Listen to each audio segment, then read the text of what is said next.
Hey, beautiful people. It is your best friend, Sasha. And as you can see, I'm out and about.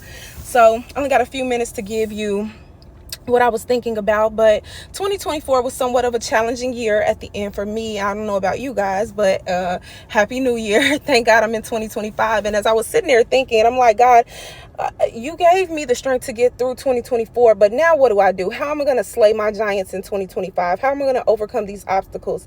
And God basically put on my spirit a story that, I was taught when I was a very young child. And the story was about David and how he had overcome and slain Goliath. And basically the Philistines were coming up against the people of God, and their main soldier was a giant that everybody was scared of. So David elected to slay the giant. He raised his hand even though he was scared, but he was instructed by God to go find 5 smooth stones and a sling, which he did. And the people of God tried to equip him with armor, swords. And David said, no, this is too heavy. I cannot, slay my giant like this. So what he did was he took those 5 stones and found himself out on the battlefield. David took 1 stone, put it in a sling, and hit Goliath in the head. And Goliath fell to the ground dead. And in that, I'm like, God, what are you trying to tell me?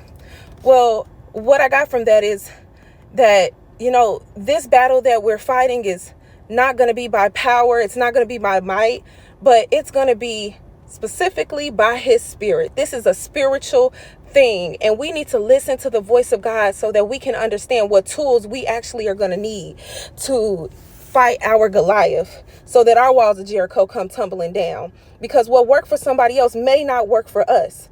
So I'm like, God, what are you really trying to tell me? And God said, Sasha, I'm trying to tell you that in 2025, you need to listen to the voice of the Lord. Do what he tells you to do.